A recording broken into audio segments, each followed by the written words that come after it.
in high school and most of my notes were taken in paper and pencil. In today's world, kids have laptops that they can do their assignments on. According to Sharon Cromwell in Laptops Change Curriculum and Students, she says, what the laptops have created is a sense of excitement about learning in general.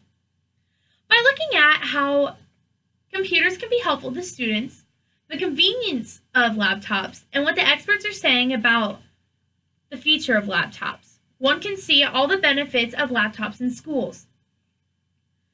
Almost every school has now converted to one-on-one laptops with the students. This has been a very long experiment for a long time. There are always successes and fails when doing experiments. Why don't we look at a success story by the New York Times by Alan Schwartz in Mooresville's Shining Example Is Not Just About the Laptops. He says, what they are looking for is an explanation for the steady gains Mooresville has made since issuing laptops. The district's graduation rate was 91% in 2011, up from 80% in 2008. Attendance is up and dropouts are down. 2012 to February 12th. We also have to think about when our computers aren't working. Yes, it's frustrating, but it can also teach the students very good morals, such as persistence, patience, and responsibility. These morals will stick with them through life. According to Kim Mann in Laptops in the Classroom, Pros, Cons, and Policies, she lists very helpful things that students can do during class time. Students can look up things during lectures and discussions and share what they found in the class. Some students take notes more effectively on their laptops. Laptops can allow for a different and potentially more effective in-class learning activities, especially for small groups and other collaborative exercises. Laptops can allow students to engage differently in the material, which might help to learn better. She is definitely right. I remember when I was back in high school, I would always take notes with my computer when I had one, because my hand would get cramped and I would remember way more faster and keep up in pace with the students. Now on to my last point about the helpful things with computers is college courses. Some students can get a leg up in the world by taking dual enrollment classes, taking high school and college credit at the same time.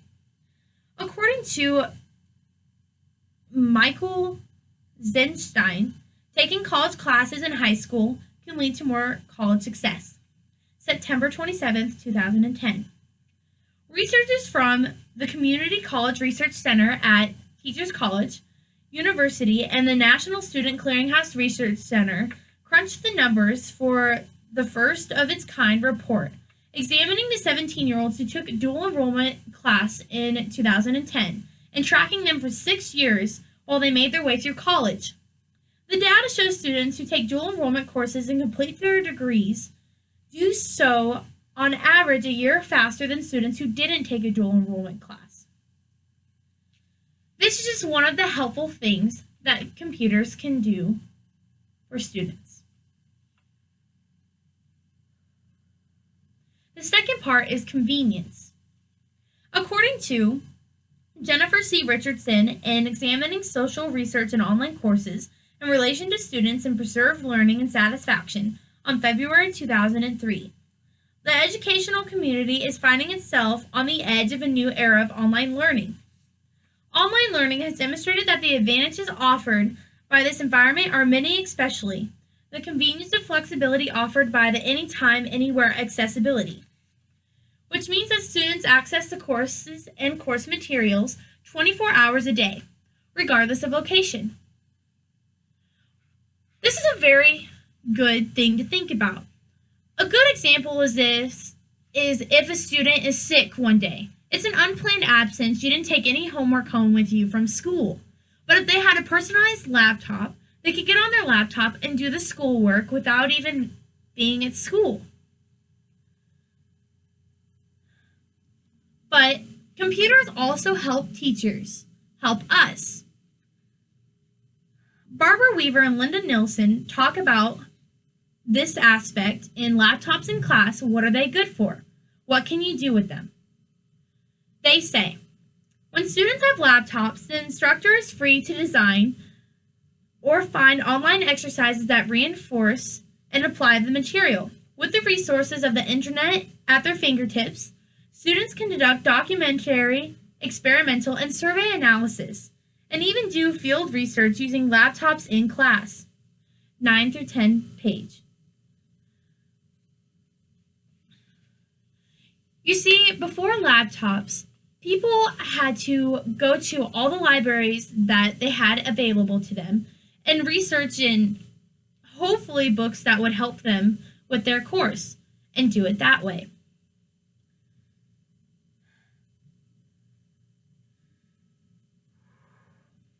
My third point. People in the late 1900s didn't even think that this technology would be possible for us today. They were thinking, oh my gosh, this is so cool.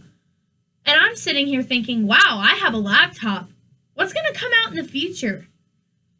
But more importantly, how can my laptop help me better in the future? What will change? According to Angela Mayers, she tries to help us understand the thought process of then to now. Imagine trying to manage your own info stream today without your RSS, without Twitter. Imagine doing your research in isolation. What if you were unable to run an idea? What if you weren't able to run an idea by your online community and ask, what do you think about this? The key is to think about how technology improves the learning culture. How can technology increase their commitment by making audiences' experiences real? Technology can help us increase the potential of all these things. Computers can help us in the future. They will get better. They're already pretty great now, but what can they be? Can they be more? According to Michelle Davis, she asked more experts in her story of the future of classroom technology. 5 experts weigh in. She first interviewed the individual, Richard Collada. He said, right now the value is in access to high quality resources. We've moved from 100% of learning materials coming from an out-of-date textbook to interactive materials and students in remote locations, having to high-quality resources. A key of difference you'll see that is right now we're still largely using technology to deliver content. It's largely about presenting info. It's high-quality info and interactive. We're doing some good stuff. But a shift you'll see down the road is that the tech will be used less far for presenting content and more as to design and create and explore and connect to other learners, to experts around the world. I see it a lot now that people are always presenting PowerPoints and other stuff off their computers, when in reality they could create pictures and print them and do so many more things that no one ever thought of. My last source is Stephen Downes, The Future of Online Learning. He says, computers will become more reliable and will look less like computers. This development will be driven on 2 fronts. First, processor and memory speeds and capacity will continue to increase. The present doubling of capacity every 18 months or so shows no signs of abating. And second, computers will become more reliable because they will become more specialized. Today's desktop computer, which does everything from word processing to internet access to graphic design, will gradually fade out of existence as more specialized machines designed for particular applications will come to the fore.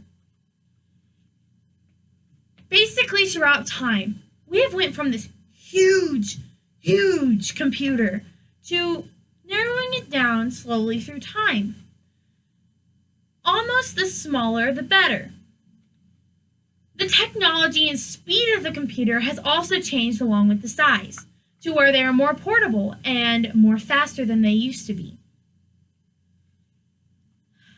In conclusion, we have learned today that computers can be helpful in very many different ways.